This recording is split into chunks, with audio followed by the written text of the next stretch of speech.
a lot of the fans, they get so excited for these paint schemes and the new ones that come out. For you guys as the drivers, do you feel the same way? Do you get a little extra pumped up about new ones? Absolutely, yeah. It's nice to get a little change of pace and do something different. I'm sure all these cars out here had a proud history on the road, but tomorrow night right here, they're about to meet their demise. There were rain clouds circling above at the end of the night and controversy on the track as Ryan Blaney won the race and Kyle Busch claimed he jumped the restart. Courtney, how about for you? He mentioned that he took you out last year. He ended up winning on Father's Day.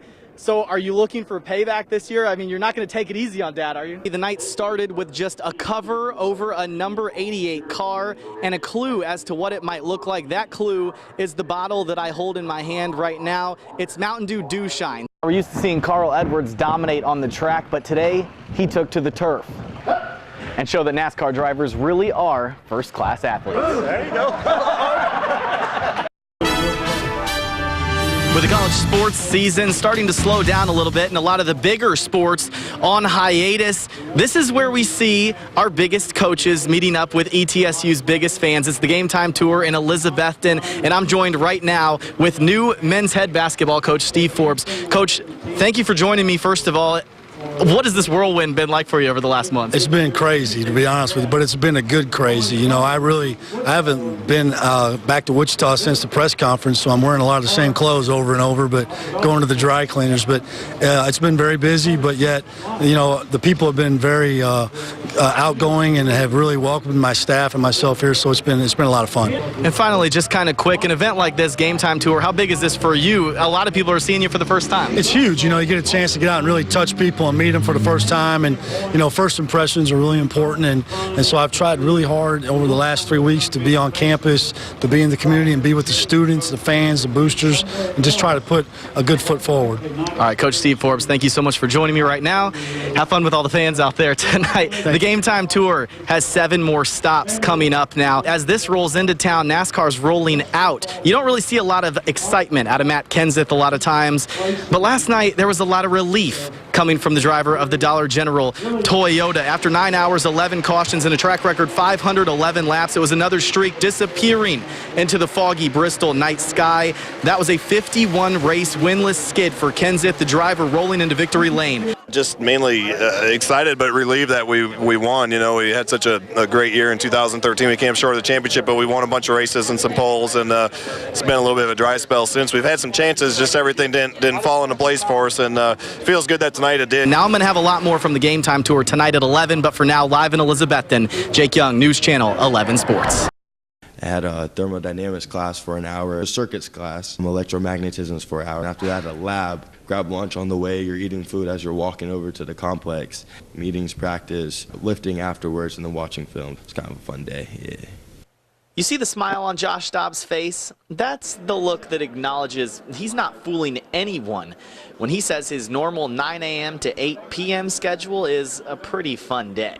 And it's not many people doing what he does, you know, on a daily basis. Just to balance that and play football, let alone be the quarterback and the leader of our team, it's big to see him do that. We all know Dobbs as the athletic quarterback for Tennessee, but you may not know that he's training to be an aeronautical engineer. I've always been interested in it. I remember when I was younger, it kind of started when we would go to the airport. My parents would always get me there early. I would just stare at planes, just fascinated at them. In fact, Dobbs had an internship this summer helping design engines that will be very important in the near future. I'm working on an F-135 engine, which is going to new F-35 fighter jets that would be that our Marine, Army, and Navy will all be flying different variants of the plane. Oh yeah, there's football going on during the most complicated of educational pursuits as well.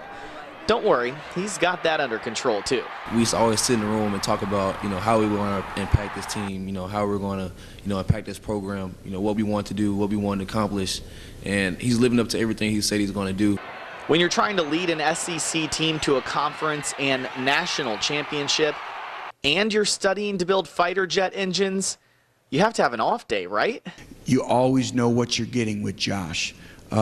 He's the same person each and every day, and he has tremendous poise about himself. But he's not a robot. Tell me he at least has to step back every now and then. Sometimes, you know, some days I just need a break, so I just go home and go to sleep. But that's just how it is. But don't get it twisted. He'll be ready to get right back at it tomorrow. I know I am ready. I know my team is ready. We're definitely a very hungry team. We're definitely a very competitive team, and we love the game.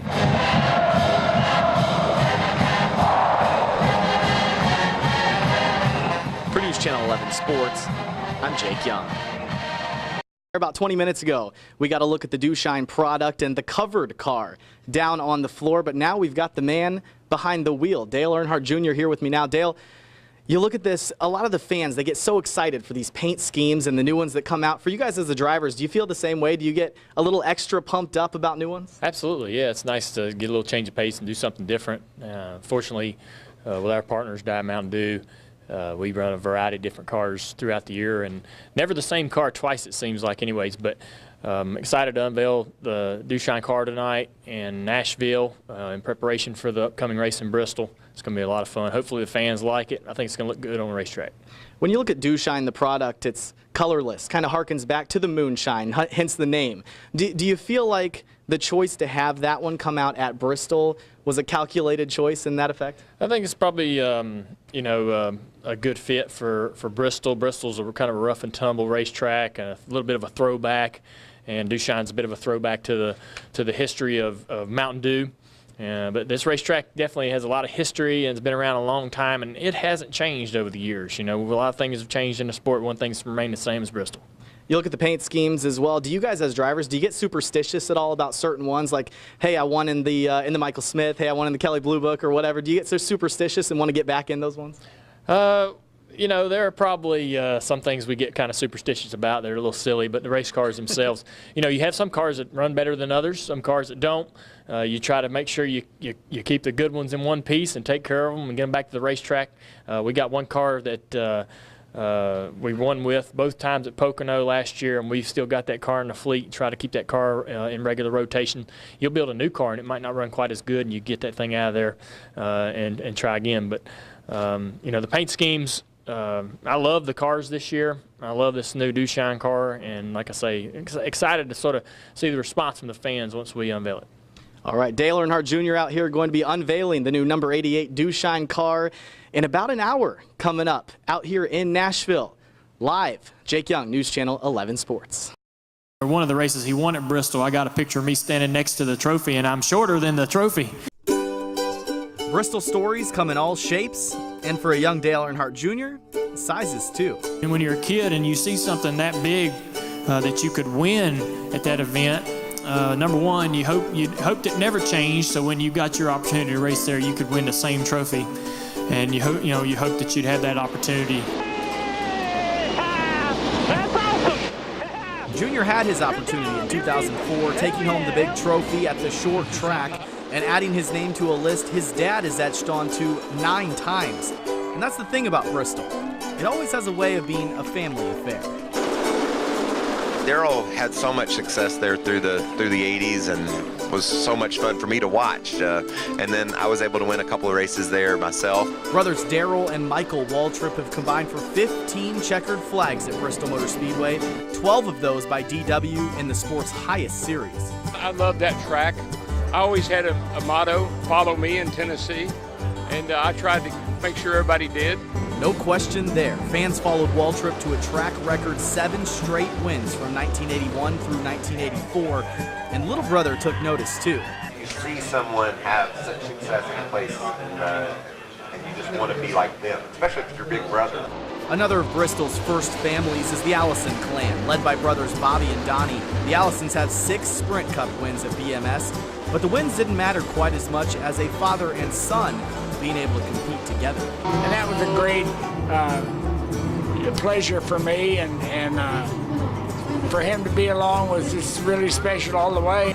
So the trips to Victory Lane, the feeling of conquering one of the most mentally taxing tracks in NASCAR, and the chance to become a Bristol legend, they've always been and always will be a big draw at the High Banks.